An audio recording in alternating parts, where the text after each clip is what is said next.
We're going to go ahead and get started here. Thank you for joining us. I originally was hoping for, this is David Spedden, and I was originally hoping to host Jeff with a pizza lunch and have everybody in Shenandoah, and then with the social distancing and cleanliness and everything else, we decided to scale back and do WebEx. But this is such an important topic for this season, and I think it'll bring people a lot of hope, and it is a message that people need to hear. So welcome, Jeff. Thank you. Yeah, I guess we'll go ahead and get started.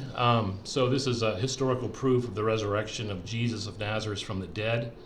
None of this work is really original to me. It was developed by a gentleman named Habermas, who got his PhD on this topic through Michigan State University. That was back in the early 70s, and he's been operating in the academic realm with respect to proving the resurrection, near-death experiences, Shroud of Turin.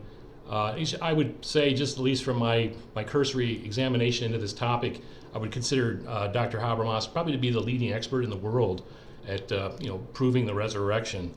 And he's a fascinating person. He got his PhD at Michigan State, but he's been at Liberty University in Virginia for many years. I think he's the head of the philosophy department there. He's got a fantastic website. It's one of the most comprehensive websites you could imagine on the resurrection. It's got just incredible amounts of information on there. He directs many PhD candidates in this area, and he's been very nice to me. I've been able to email him and talk to him, ask him questions and things of that sort.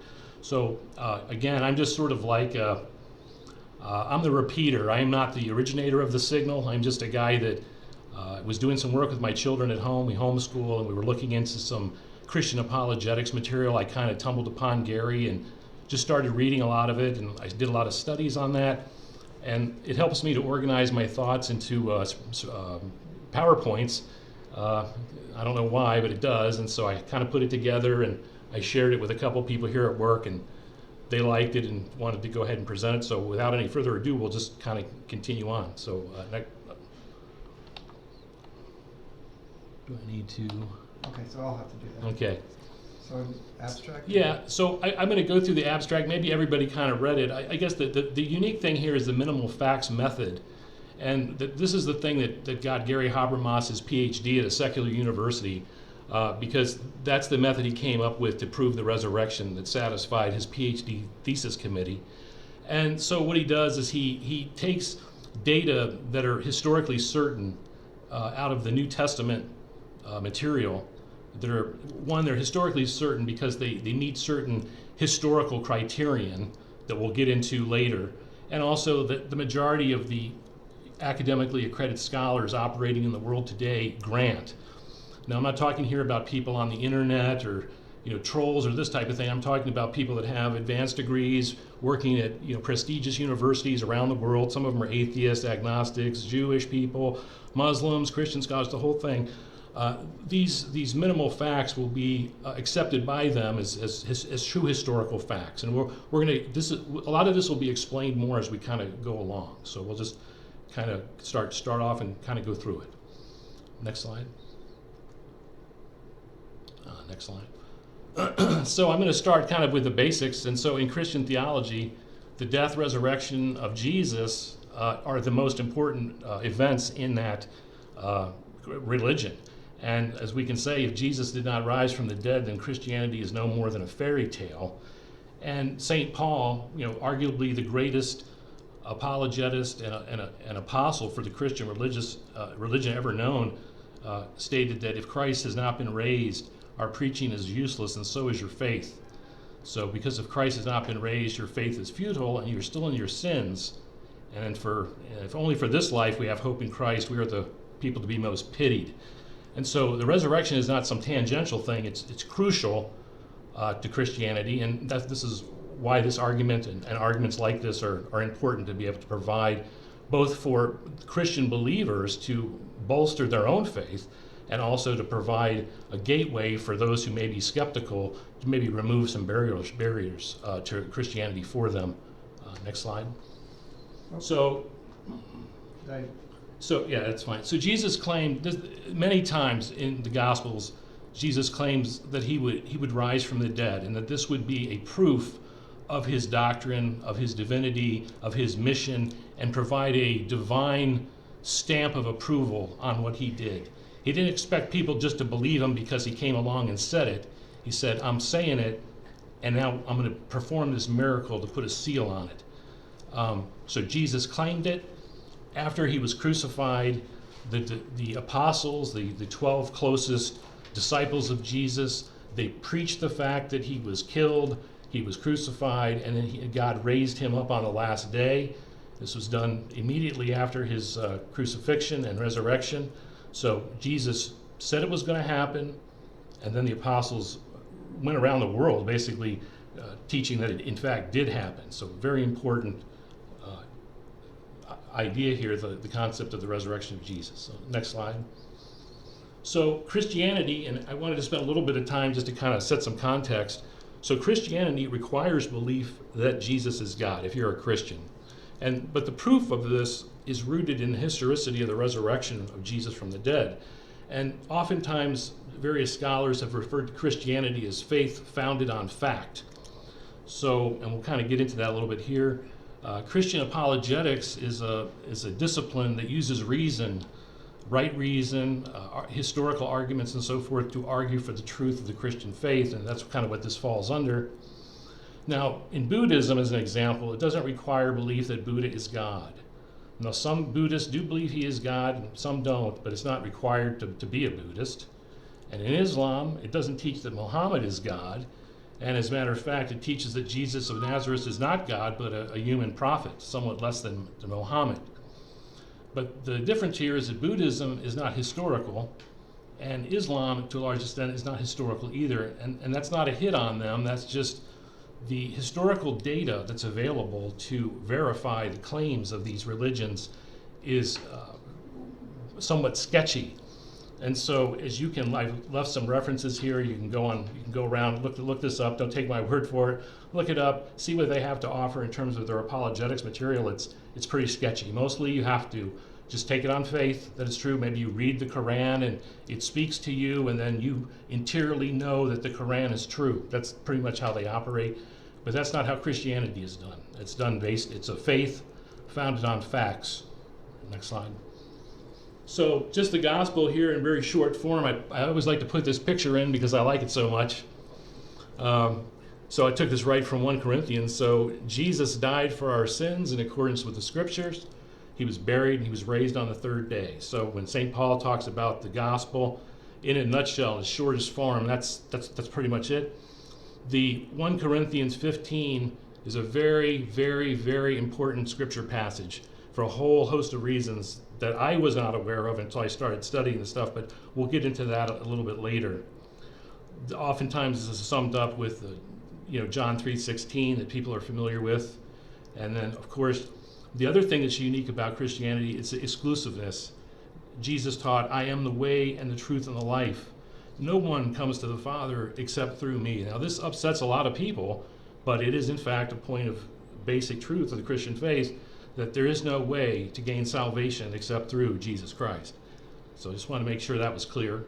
Now, I'm not saying that these things are true in terms of my argument here today. I'm just saying that is what's going on. That's a definition of the Christian faith, pretty much. Okay, next slide. So just to kind of give some background on this, people have been looking at the credibility of the Gospels for a long time, and I really like this example is very outstanding, I think. There was a guy, Simon Greenleaf, who was one of the founders of Harvard Law School, and he is considered to have been pretty much one of the greatest experts in legal evidence who ever lived. And he has a famous treatise on evidence that you can still buy today and lawyers still use today that's available on Amazon. And so Greenleaf, he was an agnostic, and he had one of his students come to him one day and say, Dr. Greenleaf, I bet if you were to apply your methods and standards of evidence to the four Gospels, I bet you would be able to show that they could be admitted into a court of law. And Greenleaf basically laughed him out of the office, and then he went ahead and he did it. He went ahead and examined it using the rules of evidence that are accepted in courts, and this is what he had to say. I've kind of left it here. The four Gospels is more likely to be true than false, and it may be in the highest degree more likely, but still short of absolute mathematical certainty, and we'll of course get into that. Yet this very probability may be so great as to satisfy the mind of the most cautious and enforce the assent of the most reluctant and unbelieving. If it is such as usually satisfies reasonable men in matters of ordinary transaction, it is all which the greatest skeptic has a right to require, for it is by such evidence alone that our rights are determined in the civil tribunals, and on no other evidence do they proceed even in capital cases. And so what he's talking about here is legal proof, and what you need to do for legal proof, which is different than mathematical proof, and we're going to talk about that a little bit later. But so right here we have arguably the greatest legal mind in the area of evidence that's basically saying that the Gospels could be admitted as evidence in a court of law. So that's pretty profound, I think. Now, again, this is not my talk. This is just in preparation for the talk. Next slide. Now, so given all this, you might think, gee, what's the problem with just accepting the gospel? Well, there is a problem, and I'm going to call it the anti-supernatural bias. And that was not really just put together by one person, but it's kind of came out of the Enlightenment. I've listed David Hume here. He's a pretty famous philosopher, and he has a famous argument against miracles. And I'm not going to go into that here. It's kind of outside the scope. But I'm going to say that Hume and his argument against miracles, ideas have consequences, okay? And so his ideas really influenced a lot of intellectuals in the 1700s and the 1800s, and one of those was Thomas Jefferson. And so Jefferson, what he did is he used it's kind of funny, he used a primitive cut and paste method. He took the Gospels, and he took out everything in the Gospels that mentioned the supernatural, the resurrection, miracles, passages that portray Jesus as divine. He cut those parts out, and he put together what he called the Jefferson Bible. And you can Google that on Wikipedia and read about what he did, but that was basically him reacting to the David Hume and the Enlightenment ideas against miracles.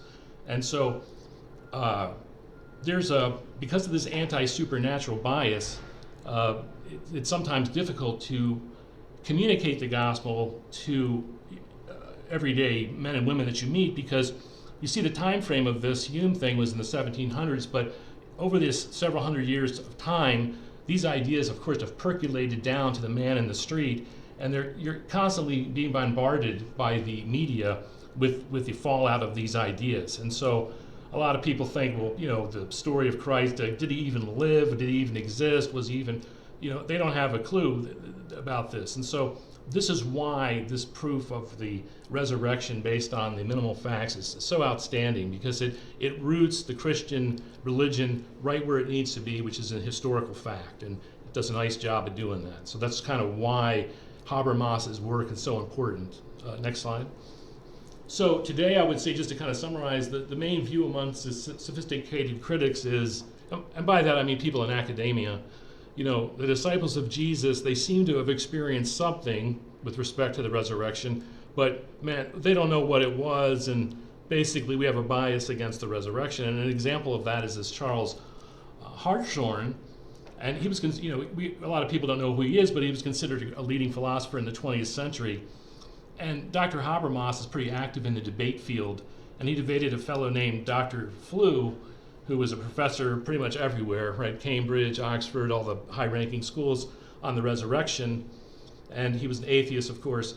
And so after watching this debate, Dr. Hartshorne stated, "I can neither explain away the evidence to which Habermas appeals for the resurrection, nor can I simply agree with Flew's or Hume's positions against the resurrection, but whatever, my metaphysical bias is against the resurrection." So what he's saying there is that Habermas's proof is basically airtight. I can't just dismiss it, and I'm not willing to accept all of the arguments that are given by Hume because they're somewhat extreme, but he is still going to deny the evidence of the resurrection just based on his bias.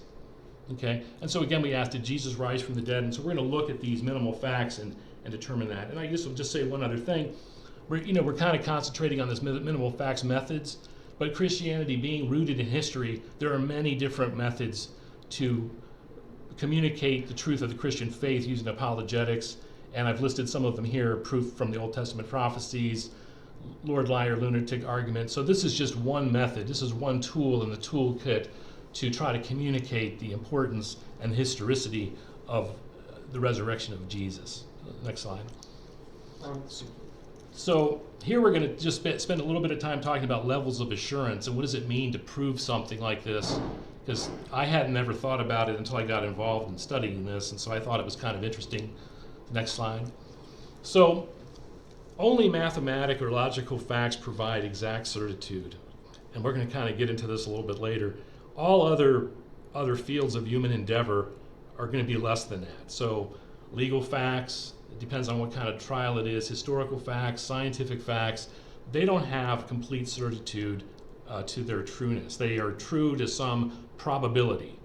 And then reasonable men would look at that and say, I accept that probability, that's probably true. And we'll I have a nice graph of this on the next slide. So here's what I call the continuum of certainty. So on the left-hand side, that's something that's mathematically false. There's no glimmer that it could possibly be true. And on the right-hand side at the end is mathematical truth. Something like 2 + 2 = 4, right? It's completely true. There's no shades of gray.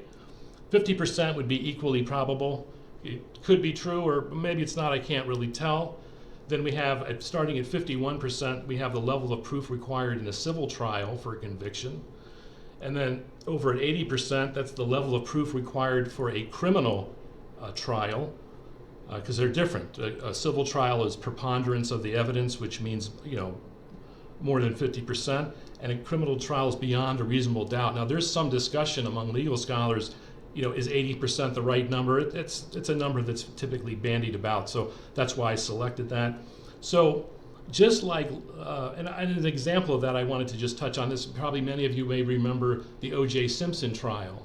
And in that trial, there were two trials. There was a criminal trial, and there was a civil trial. Now, he was acquitted from the criminal trial because there were people in the jury that thought that they had not actually presented a case that was beyond a reasonable doubt. But then when it went to a civil trial, they won that trial, not O.J. Simpson, but the family of those who were murdered. So the level of proof there is definitely important. And historical facts are very similar to legal facts. Where a given historical fact lives at, it depends on what you want to look at. If you want to say, Donald Trump is the president of the United States, I think we could make a good argument that it's up to about 99%.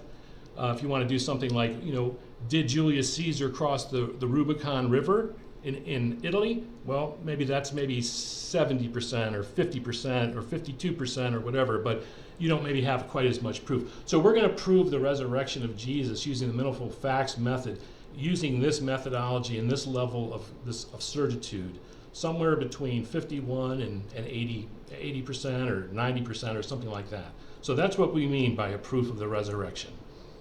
Next slide. So here we're going to talk a little bit about historical methods.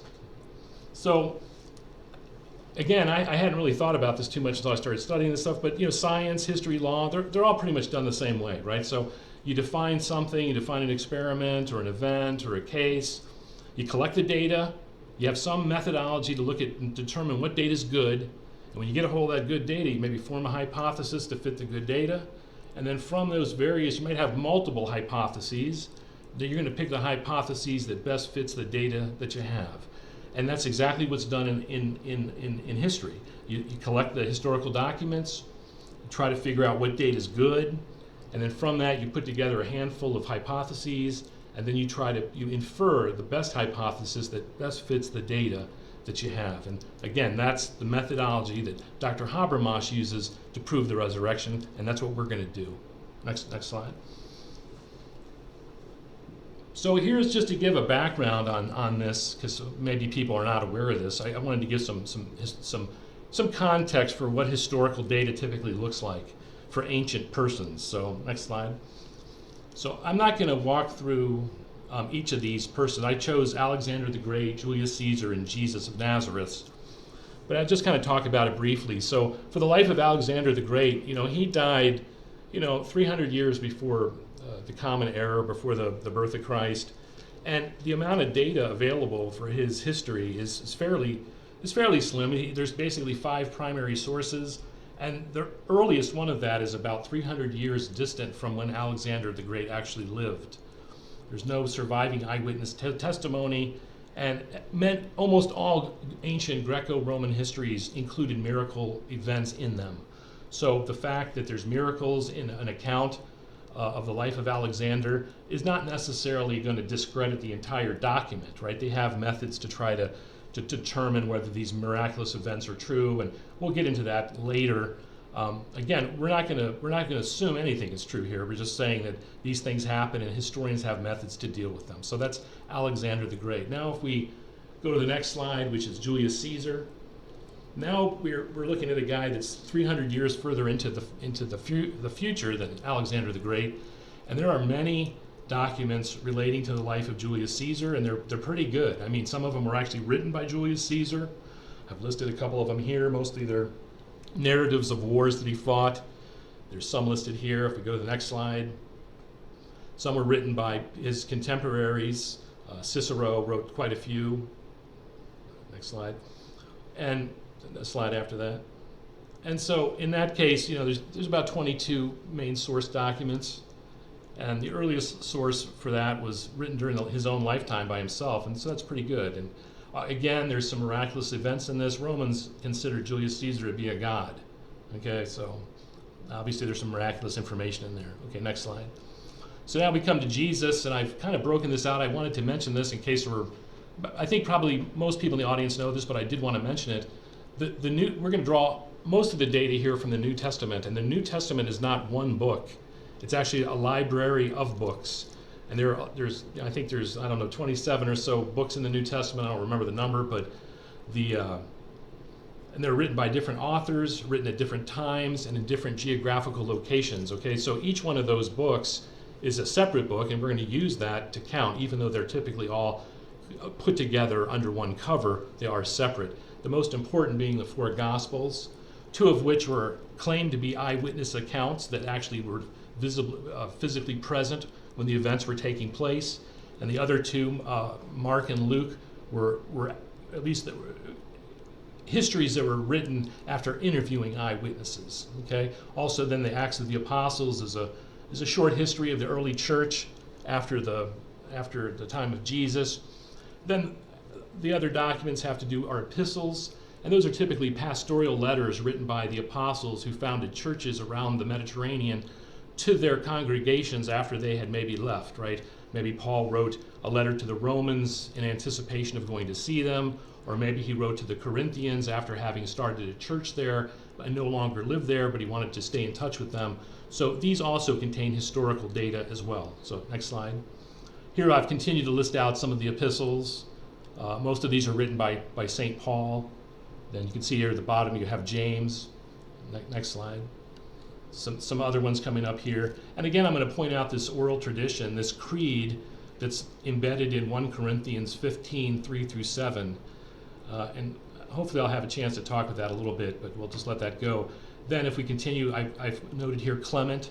Now we get into what's called the Church Fathers. These are the men that were made apostles or were made pastors by the apostles themselves. This would be your second generation of Christians. Clement is mentioned in the New Testament. Next slide. Polycarp is not mentioned. Ignatius is not mentioned, but historians, there's no doubt that these men existed and that they knew the apostles. This is all conceded by historians. Tertullian. Now, also in this list, toward the bottom, starting with Josephus, I've included non-Christian historians and historical data. So we have data that's from Jewish authorities, from Roman authorities, from pagans around the empire and so forth. Some of it hostile, but that's fine. Whatever it is, that there it is. So we got about 37 sources there, and the earliest source on that is dated. I think it's 3 years or so after the death of Jesus. Is pretty good. It's probably a little bit earlier than that, but we'll just kind of let that go. So I have a slide that summarizes this. The next slide. Here's kind of a table that kind of puts this out here. Now these numbers, I just put this together after a pretty good internet search. I'm not trying to publish a PhD thesis with this. I'm just saying this is what I found. So you can see the life of Jesus. It has a good number of sources. and the time gap between the action and the writing is fairly short.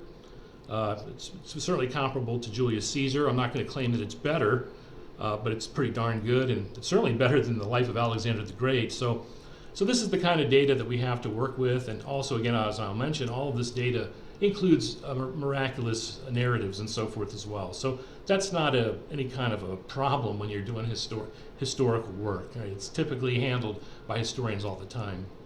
Next slide.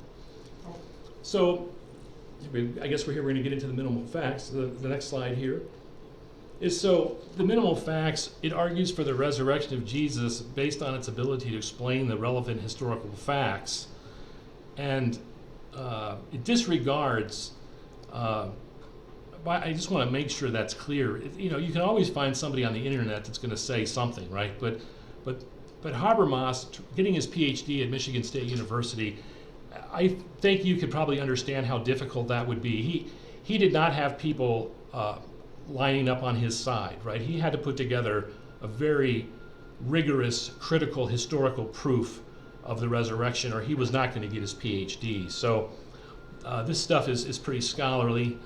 And the nice thing about this approach, too, is it doesn't regard the New Testament as infallible or inspired scripture, just that it's a typical example of Greco-Roman history. Now, again, I'm not saying that the New Testament is not inspired. I'm just saying that this method does not require that level of confidence in those texts. So it's a nice method to present to those that might be skeptical. Next slide. So I just wanted to, Dr. Habermas is so awesome, I just wanted to kind of go through this. So he developed this for his PhD dissertation at Michigan State University, which is a secular-run school.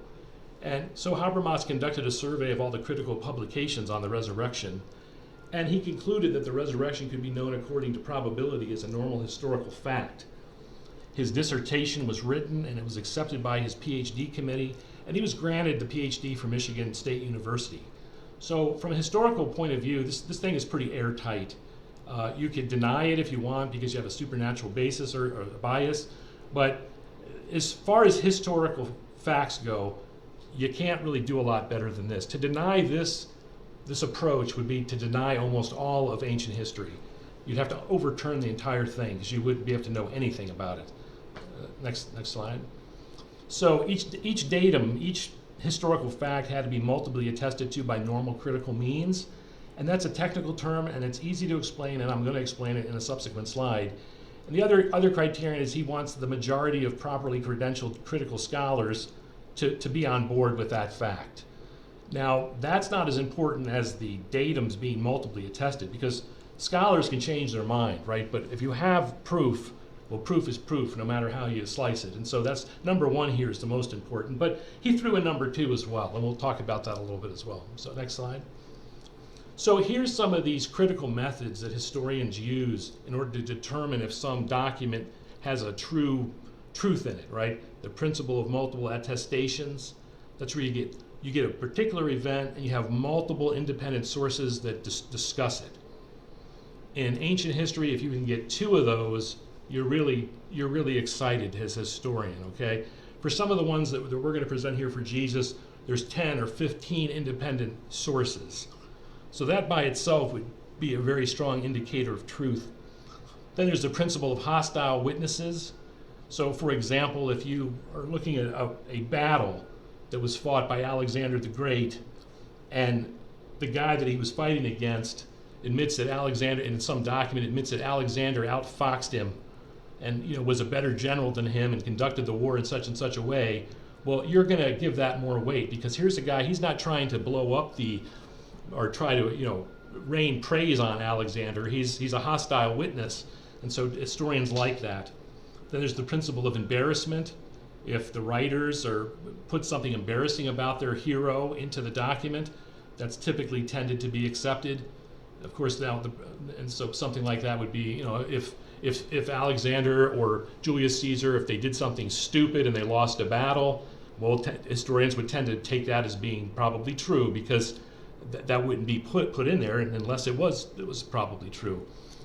Principles of eyewitnesses. Eyewitness testimony is usually considered to be stronger than secondhand. Now, oral tradition is not a bad thing, but it's just if you can get eyewitness, that's even better. and then also early attestation. The earlier you can get the data to the event, the more confidence historians typically place in those events. You don't have to have it. Look at the life of Alexander the Great. The earliest document is 300 years after his death. So I can know true things about a historical person even if I have a time gap of 300 years, but if I can get a shorter gap, that gives me more confidence. Next slide. So here are the 5 facts that we're going to start with here. And I want to point out that Habermas, he can use any number of facts. This particular version I'm going to give here is a 5-fact version to keep it short. He's done as many as 13. You could have more than this.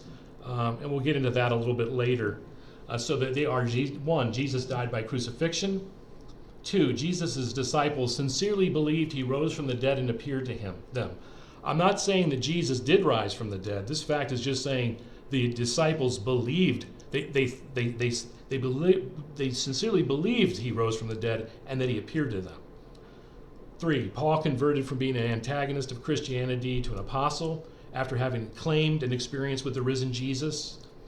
James, the skeptical brother of Jesus, who doubted that Jesus, actually thought Jesus was maybe insane, later converted to Christianity and became a leader of the church in Jerusalem. And then number 5, Jesus' tomb was found empty very shortly after his death and burial. So those are the 5 facts. They're totally accepted by historians. There's nothing controversial here. I would give a little caveat to number 5, and we'll kind of talk about that later. But that's certainly, but we'll cover that. So let's go ahead and start walking through them.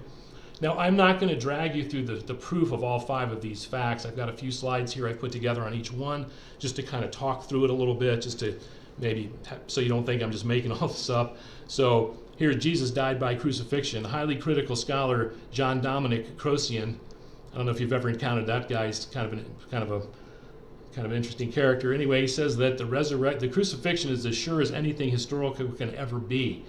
And some people consider the crucifixion of Jesus to be the most well-attested to fact in ancient history.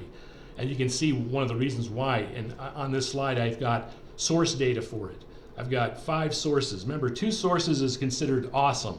Here I've got 5 sources that are non-Christian sources. I've got Christian sources over here on the right-hand side. And the sources are fairly early.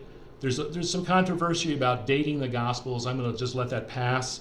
I've selected some numbers based off of some criterion that I have, but they're certainly, not unreasonable. And so I think that would show you that there's certainly multiple attestations of this fact. And then not to mention the fact that criterion of embarrassment, because it would be crucifixion was the worst possible punishment that could ever be meted out in the Roman Empire. And to say that your hero was crucified, it's almost incomprehensible. You would never want to say that. But that's indeed what they did say, and so that gives a lot of historians have a lot of confidence that this all happened. So next slide. And here I've provided some quotes. I've just kind of put in red here some of the principles that allow you to be confident in it. I won't read those. I'll just let it go. We kind of talked about some of those. We'll go to fact 2. This is Jesus' disciples sincerely believed he rose from the dead and appeared to them. So here's some of the documentational evidence for that. Again, you can see it's quite extensive. There's certainly more than 2. Next slide. And here are some quotes from some of those documents that talk about the appearance of the risen Jesus. So we can see them talking about it. Doesn't necessarily mean that they believed it, but here's some of the criterion. Principle of multiple attestations, principle of eyewitnesses. This would be the Apostle Paul, who claimed to see Jesus. And the principle of early attestation. Next slide. So the fact that they claim that Jesus appeared to them is one thing, but that they sincerely believed it is yet another thing. Because people claim stuff all the time, right? That's a lie. But we know, as a matter of fact, and just a little background. So there were 12 apostles that were the closest associates of Jesus. One of them betrayed Jesus and killed himself shortly during the crucifixion or after the crucifixion. So there were 11 apostles left. They got together and elected another apostle to fill that spot. And so I'm going to say there's 12 apostles. And so of those 12 apostles, it's historically very well known that several of them, they were persecuted extensively. Some of them were stoned, beaten, And justice was meted out in a pretty rough manner in the Roman times, okay? And so many of these men were executed, and there is no historical information whatsoever that any of them ever recounted or took back their statement that the risen Jesus had appeared to them. So the apostles believed they saw the risen Jesus, and they believed it sincerely. I'm not saying that they did see him. At this point, I'm just saying the apostles, they claim it, and they sincerely believe it. That's the minimal fact. Next slide. And here's some of the principles, historical principles that help with that. Next slide. Number 3, probably one of the most famous events in ancient history, the conversion of the church persecutor Saul, who was a Pharisee, who thought of Christians as heretics and actively went around, this is all known historical data, went around the Jerusalem area, actively hunting down Christians to bring them to trial. He assisted in the lynching of one Christian leader, very hostile to Christianity. On the road to Damascus one day, as he was traveling to try to arrest some Christians, he was knocked off of his high horse, as they say, and that's famous in Western art. You see it a lot of times. But basically, he claimed that the risen Jesus appeared to him, and he converted to Christianity immediately, and went from being probably the greatest persecutor of the Christians at that time to being like the greatest apostle and champion for Christians. We know about that. There's lots of historical data about it. It's not doubted by anybody. He suffered. That's accounted to in the first person.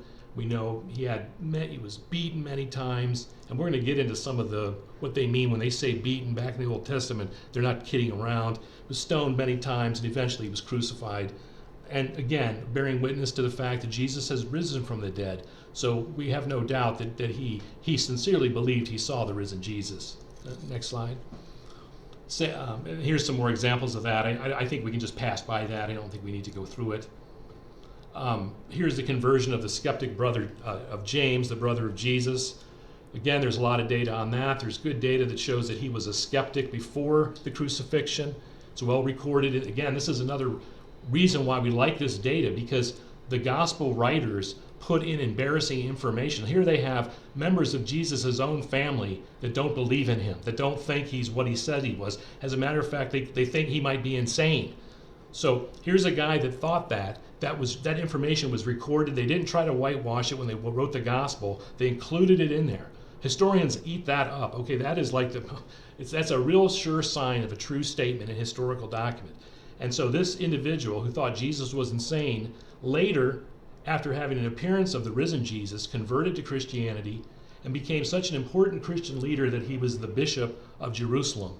And it's well recorded in ancient history by secular scholars that this James, the brother of Jesus, was executed and died for his Christian faith and in his belief in the resurrection. Next slide. So again, it's covered by a lot of the same things. And we'll go on to slide 5. The empty tomb. Now, the empty tomb is really not a minimal fact in a sense, because it's not universally conceded. And so what do I mean by that? What I mean is to say is that we talked about it's attested to by critical means. Well, that's certainly true, and I'll talk about that. But in this particular fact, unlike the other ones, you only got about 75% of the critical scholars are on board with this fact. So the other ones are all upwards of 90. Okay, and Habermas, one of his things he's done is he's done a tremendous job cataloging what the positions of scholars are. He has databases where he scans with his students all the various scholarly journals, and they keep track of what these critical scholars think and so forth. So this is a pretty good number, but he includes it, and he includes it for a good reason, because you have the Jerusalem factor. Well, first, it's multiply attested to, as you can see, by both Christian eyewitness persons and people later, and the fathers and so forth. But you have the Jerusalem factor, which is the resurrection of Jesus was preached almost immediately after it happened in Jerusalem, where the crucifixion had occurred. So the easiest thing in the world would be to go over to the tomb of Jesus and open it up and say, go in the tomb and look, dummy, his body's still there, okay? But nobody did that. So they're preaching right in the very place where he was crucified that he rose from the dead, and nobody ever stopped to go check out his tomb to see if he was still in there. So that's known as the Jerusalem factor. Then you have your enemy attestations. Now, if you read some documents by various Jewish authorities at that time and also later in time, they typically don't claim that they typically will claim that the apostles stole the body. They don't ever say that the body, anything else. So you're like, well, if again, they could just have gone and opened the tomb and said, hey, let's all go look. Let's roll the stone away. We know where he was buried. Let's go look at his corpse. It's still in there, right? But they didn't do that. And then finally, the most profound fact, or the most profound evidence here is the testimony of the women. And then in all four gospel accounts, the first persons to discover the empty tomb were women. And that doesn't seem like a big deal to us today, but in Jerusalem at that time, women were not even allowed to testify in a law court because they were basically considered, their testimony was considered worthless, that they were so flighty, so irrational, so crazed that you could not ever believe the testimony of a woman. And as a matter of fact, in the Gospels, as the women come forward and relate the empty tomb to the apostles, they don't believe them either. They're like, well, we think you're just talking crazy woman talk, right? They eventually go check it out for themselves. But I guess the point here is that if you were trying to advance this story, the last thing a writer would do was have the tomb discovered by women. You would just suppress that information and just had it discovered by Peter or James or any of the other big players that were apostles of Jesus. So this is a very good fact, and we're gonna use it. So next slide. So now just to sort of sum up, now we haven't really even gotten into our argument yet, we're just sort of setting it up. So we've presented some evidence already for Jesus' resurrection using the minimal facts, and let's just kind of look and see where we're at. Shortly after Jesus' death, the disciples believe they saw him risen from the dead. They claim that he appeared to individuals. Two of them had once viewed Jesus as a false prophet, and finally there's the empty tomb. So these facts point very strongly to Jesus' resurrection, which would account for all the facts very nicely, and we will. However, not only that, we can actually use that. We need to actually refute other theories, and that's what this next part does. Next slide. So I'm going to try to hurry along a little bit since I looked at the time. So next slide. So here's the list I put together a list of candidate alternate theories that could, or hypotheses that could deal with this. The disciples who claim to see the risen Jesus lied. I'm going to walk through them one at a time. There's some reasonable ones there, and then of course the last one is Jesus rose from the dead. But we're going to try to refute these other ones here. So next slide. So explanation one, disciples who claim to see the risen Jesus lied. So the problem with this is that it fails to account for the empty tomb. Also, it fails to account for the minimal fact number two. The disciples were tortured and martyred for their belief that Jesus rose from the dead. And so why would anyone lie for something or die for a lie? And so this would contradict minimal fact 2. It also contradicts minimal fact number 3 because the disciples that I'm referring to are the 12, not Paul, not James. Paul hated Christians, okay? He is not going to willingly lie that Jesus rose, okay? He had to have something happen to him to believe that, and so that would contradict minimal fact 3. Same thing with James. And so the fact that the disciples who claim to see the risen Jesus lied is taken out by these minimal facts. Next slide, please. Second one, the disciples who saw the risen Jesus were hallucinating or delusional. And so this is a pretty good way to kind of try to deal with this. And it's somewhat complicated because you have to kind of define what these things are. But I guess I'll just say we're going to distinguish between hallucinations and delusion.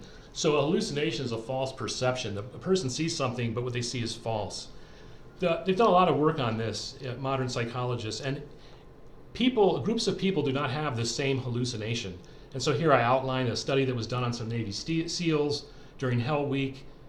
They were under tremendous physical, emotional, and psychological stress. And they were on one operation where several members of the team on a boat in the ocean hallucinated simultaneously. Okay, but they didn't have the same hallucination. One guy saw what he thought was an octopus come up out of the water and wave to him. Another guy saw a freight train coming across the water to his raft. But none of the SEALs had the same hallucination. So hallucinations are a lot like dreams. You and your wife might both be dreaming, but you probably aren't both dreaming of the same thing. So again, it also doesn't cover the empty tomb. So next slide.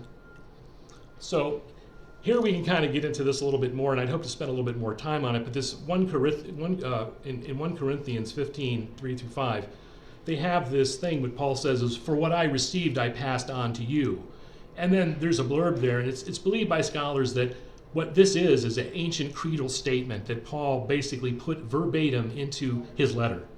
And this creedal statement, various scholars have dated that to within 1 or 2 years after the death of Jesus. It's very early. And in that one, he talks about all the various people and groups that Jesus appeared to. There's quite a few, and I'll leave them there. Peter, the 12, 500 brothers at one time. So it's unlikely that these guys were all having the same hallucination.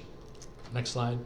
So, and then there's where it runs across the minimal facts and where it gets tripped up, fails to explain the empty tomb and the other ones that are there. Next slide.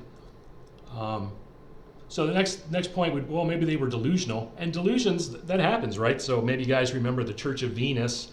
There were 38 members committed suicide. They believed that a spaceship hiding behind the Hale-Bopp comet would pick them up after they killed themselves. Okay, so now no one would argue that you could argue that Jesus' disciples the apostles were delusional because they loved Jesus and were traumatized by his death. However, a delusion for somebody like Paul or James just doesn't make sense. Scholars at this point basically consider Paul to be a person of incredible intellect, equivalent to like 2 PhDs. Okay, he was a no-nonsense person. He felt that the Christians were perverting the Jewish religion. He in no way wanted Jesus to be risen from the dead. Okay, and this idea that he had some delusion about this is just pretty much laughed off on its face because of that, and also because of James, and also next slide, because it fails to explain the empty tomb. Explanation 3: Jesus never really died, but pretended to die and later escaped from the tomb. This used to be called the swoon theory, and it's pretty much no critical scholar accepts this as true anymore. It's still around on the internet or something, but it's just not done. And I think it's important here just to, when you look at what it was entailed in a crucifixion in the Roman times, first the person was scourged, and they were scourged almost to the point of death. Okay, then they had to carry their cross or whatever, and then they were crucified. There's a famous article that was written in the American Medical Association journal on the physical death of Jesus, where it walks through the story on how they did crucifixion. And so I'm just going to say this is no longer considered even tenable. So it failed, and it does a lot of things. Although it would explain the empty tomb because he got up and left, it doesn't explain, I'm sure, this Jesus in this terribly mutilated state is not going to convince the hard-headed apostle or hard-headed Pharisee Paul or James that he rose from the dead. So that's typically discounted these days. Next slide. Number 4, the entire story was a legend that developed over time. And this idea it's still fairly popular, I think, with a lot of people in academic circles that don't have a lot of information on this. But I guess I'd say this has pretty much been put to bed because of this. There's been a lot of studies on the New Testament. In the New Testament, there's many hymns, doxologies, and creedal statements that are woven into the text by the writers, specifically in the epistles. And so this famous 1 Corinthians 15, 3-5, even atheist scholars date this thing to 1 or 2 years after the crucifixion. So the crucifixion and the resurrection of Jesus were not developed as a legend 100 years after the fact. They were involved in the Christian message right immediately. And one of the things that scholars, why they know that this is actually an ancient creedal statement, is because if you analyze the text, they can tell it originally started in Aramaic. The rest of the epistle of the Corinthians is written in Greek, but that part, even though it's been translated into Greek, scholars can tell it originally started out in Aramaic. So since it was in Aramaic, and for some other reasons, they date that to right around the time of the crucifixion. Next slide. And so again, this legends theory, it fails to account for the empty tomb, the conversion of Paul and James, and the other disciples. Next slide. Now here we have one of the disciples or some other unknown person stole the body. There's variants of this. This was used by the various Jewish authorities at the time. It was used against Justin Martyr, who was a famous Christian apologist in the 2nd century, in his dialogue with the Jewish person that he was written up. I've listed it here. Sometimes they generalize this thing out to other causes. It was stolen by other persons. There's this guy, John Dominic Crowson, who I mentioned before, who claims that Jesus was buried in a shallow grave and his body was eaten by dogs, okay? But these arguments have a lot of trouble, and they fail to answer minimal fact number 2, that if the disciples stole the body, then why would they sincerely believe that Jesus appeared to them? That doesn't make sense. And again, if the disciples or the 12 apostles stole the body, that would hardly convince the Christian persecutor Paul or the skeptic James that Jesus has risen from the dead. So we can dismiss explanation 5 as not probable. Next slide. And here's explanation 6. And here's, in this one, we're just going it's really fascinating now when you've looked at the other possible explanations and you've seen where they fail, and then you look at this explanation and you see the amount of historical evidence that this thing has going for it. 1, it accounts for the disciples' claim of seeing the risen Jesus. That's minimum fact 2. It accounts for the conversion of the church persecutor Paul. Minimum fact 3. It accounts for the conversion of the skeptic James. Minimum fact 4. It accounts for the empty tomb. It's added the fact that Jesus, or the thesis that Jesus rose from the dead. It satisfies important historical criterion. The principle of multiple attestation. It's covered in all 4 Gospels, the Acts, early church fathers. The principle of hostile attestation of James and Paul, and the principle of early attestation, i.e. the 1 Corinthians 15 creedal statement that's dated to with just a couple of years of the crucifixion. Next slide. So given all that, if you go through the thing, we've been able to eliminate 5 of the 6 hypotheses, and we're left with number 6, that Jesus rose from the dead. And just as a taste of how well that's received, and it is received, so here again we see Anthony Flew, who's now passed away, but in his day he was considered pretty much the greatest Christian debate, anti-Christian debater that there really was, professor at Oxford and so forth. And he says this: the evidence for the resurrection of Jesus is better than for claiming miracles in any other religion. It's outstandingly different in quality and quantity. And I would agree that that's true, and I'm hoping that after going through this, you've seen a glimmer of that. If you haven't, it's because I have maybe not presented it well. And that leads me to the next slide. I wanted to just mention this, as I noted earlier, these minimal facts, Dr. Habermas can expand them almost ad infinitum. And here's an example where it's expanded to 12 facts. And some scholars have called this the Habermas wall, because once this thing is erected, skeptics, you cannot crawl over it, you can't crawl around it. It's really impossible from an historical perspective to dispute it. So the only thing that the skeptic is left with is an anti-supernatural bias. You cannot argue against the resurrection based on historical grounds. You have to have some other preconceived notion that overrides your logic. And so, as I noted earlier, that would be delusion. Delusion is believing something against the facts. And these facts are just as true as any historical facts you can put together, and it's very difficult to get around them. Next slide. I've put in this presentation, which I will be glad to make available to anybody who would be interested in it. Just send me an email, and I'll send it to you.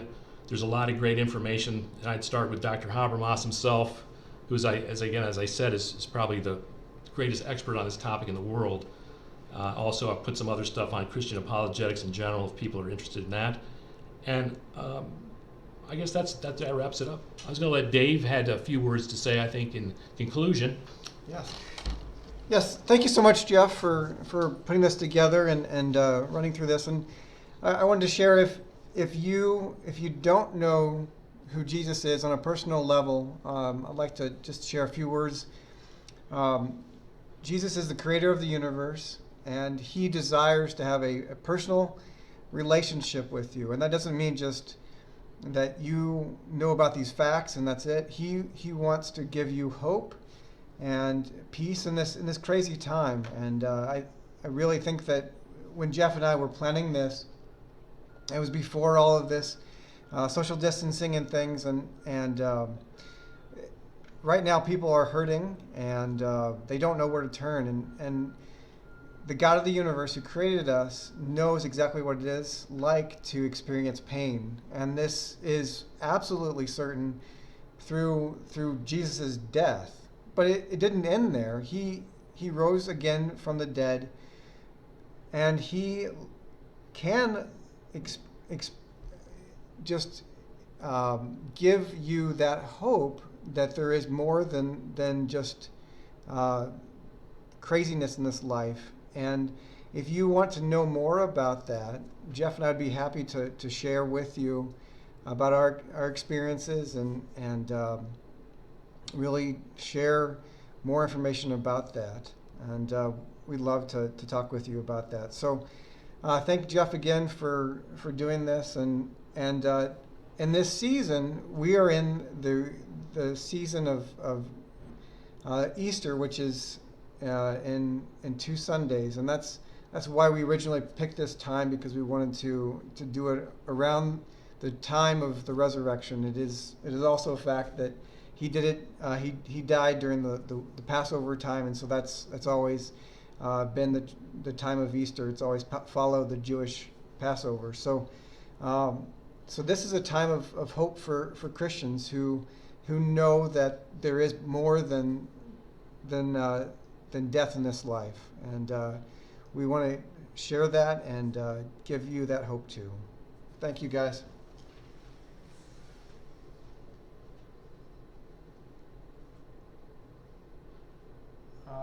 And with that, we're done. So send Jeff or I an email if you want the presentation, and we'd be happy to do that. Yeah, like I said, I'd be glad to share the presentation, not because it's so good, but it's got a lot of interesting information condensed. And the real thing I would recommend is The Case for the Resurrection of Jesus by Habermas himself. It's very well written, but I definitely put it down into a thumbnail. So it's kind of the PowerPoint view of the thing. If you want more detail, you can check out the Case of the Resurrection, which is quite accessible and very well written.